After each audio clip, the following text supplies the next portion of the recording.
So when the S24 series was announced, launched, the first device I gravitated to was the S24 Ultra. I'm an Ultra user, I'm a Note user, it's what I tend to cover first. But when I took a look at the S24 Plus, and now I've been using it for about 72 hours, I'm like, Samsung has done something pretty cool here. I'm liking it, and I want to tell you why that is the case.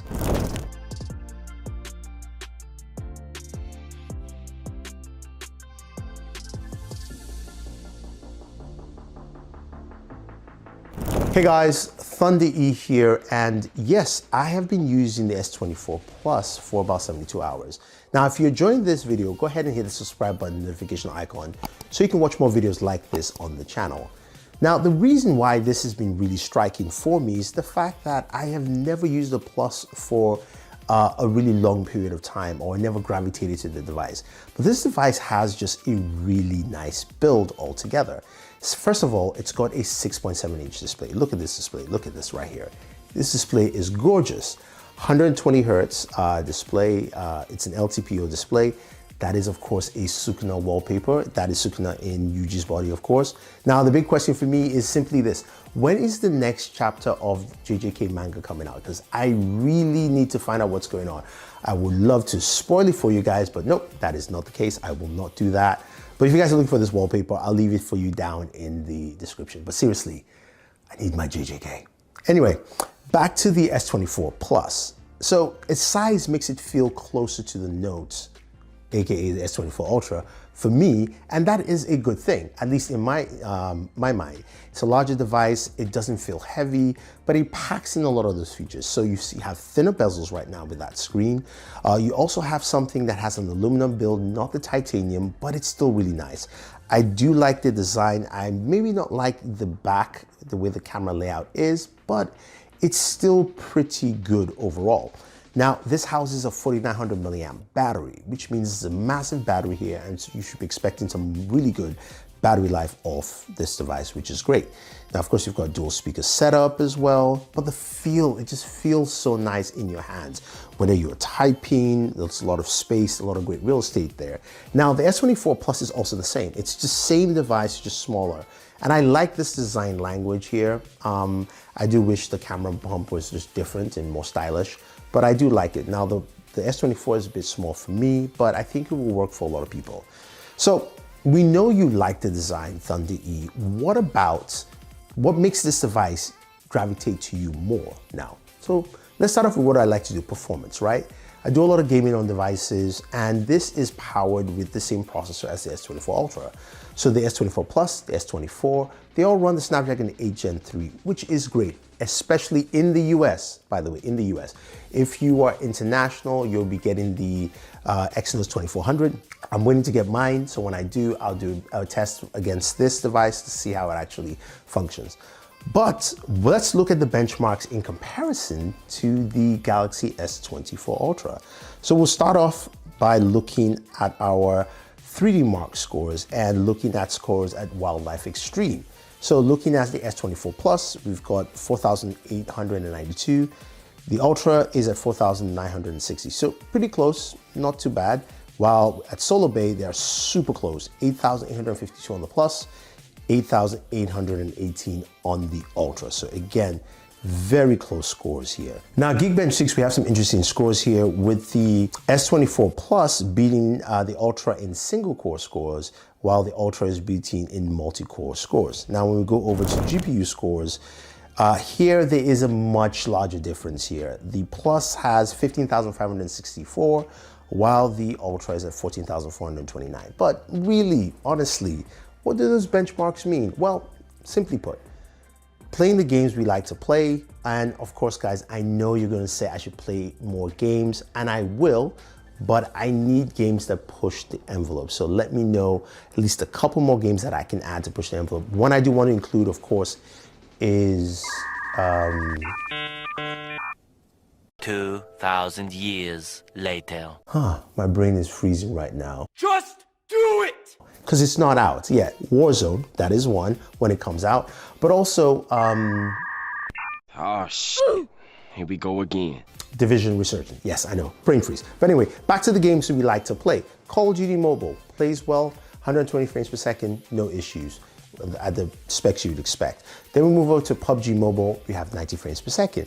That also plays really well. We're getting 90, but it kind of stuck at 88 for a while, so you have that. Then of course we have Genshin Impact, 30 minutes of gameplay, 60 frames per second, no stress, no worries there. And finally, of course, is the new Devil May Cry game, or the Devil May Cry game on Android. That also ran at 60 frames per second. So solid gameplay performance, and that's nice. You know, you don't have to spend all the way to the Ultra to get the same performance there. We know that because there are a lot of devices that have the Snapdragon 8 Gen 3. Now, what about the speakers? What is the audio experience here? We know the Ultra usually has the best audio, so let's take a quick listen to what the Plus has to offer.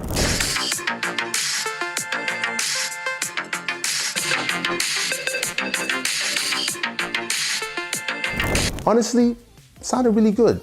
I think the Ultra itself is a little bit fuller overall, but the speakers are nice. And that, I think, has to do with the speaker slit that we now have with both the Ultra, the Plus, I think, as well as also the 24. They all have the same speaker slit that make it sound just maybe a little bit better overall. So that's a good thing. Now, the cameras, of course, is where most of this distinction will come to play. We know the Ultra has a 200 megapixel sensor for its main sensor, while the Plus has a 50 megapixel sensor and two 10 megapixel sensors. That is the same thing on the S24 regular. But we're going to see how the 24 kind of stacks up and see what that camera actually brings to the table in terms of functionality. Is it good? Is it bad? Or is it something where you're going like, hey, I don't need to even change upgrade?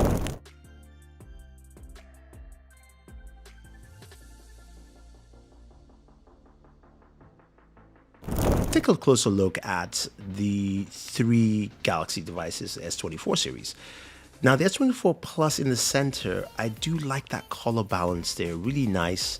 You can see a little darker on my forehead, light around my eyes.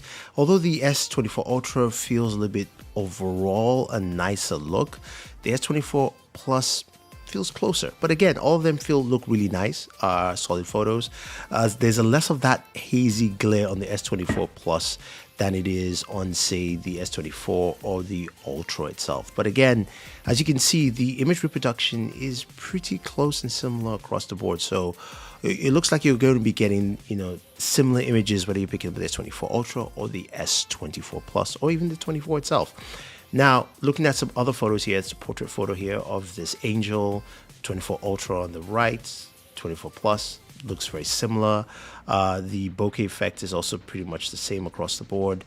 This is a really cloudy day, and it showcases how well these devices do well in such conditions. Now, some indoor shots here. This is my man Victor. Big shout out for him for being in the video. And you can see how much light is coming in. Both images look very similar.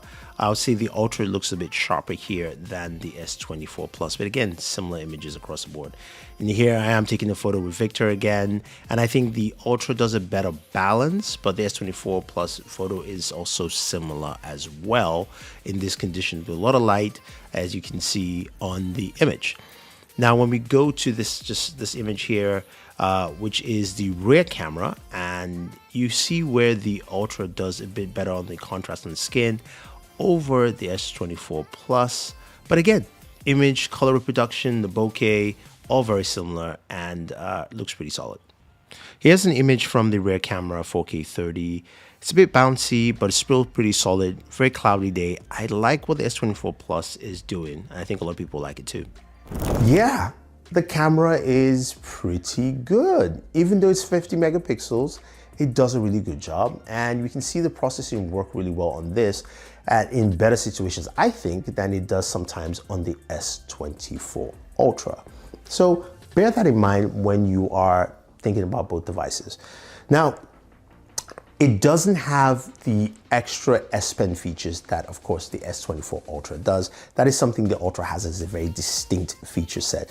But it does have all the AI features that you would expect. So, you know, circle to search works with this quite easily as well. We have also a lot of those photo features as well, where there's generative AI, you can clean up images, all that kind of stuff can be done directly off this device. So you've got the AI features to boot. Now, the biggest thing about this device is that it costs $999 compared to the $1,299. And for me, I think this really hits the mark for a lot of people who want to pick up a Galaxy device. I think this is the first time I can safely tell you that picking up the Plus is a plus in comparison to picking up the Ultra if you want to get the best of the best. I think the Ultra is still the best of the best for the Galaxy series, but I think the Plus is a nice addition for people who just don't want an S Pen and want a nice large phone that does the job and looks and feels really nice. I think a lot of those features pan out, and I think this device is, man, this might just be the best Galaxy device to pick up this year. So what do you guys think? Do you think I am wrong picking the S24 Plus and saying that this might be the best Galaxy device to pick up? Or do you think it's the Ultra or even the regular S24 or something else? I don't know. Leave your thoughts down below. Let me know what you think. Don't forget to like, share, subscribe, and always enjoy your entertainment.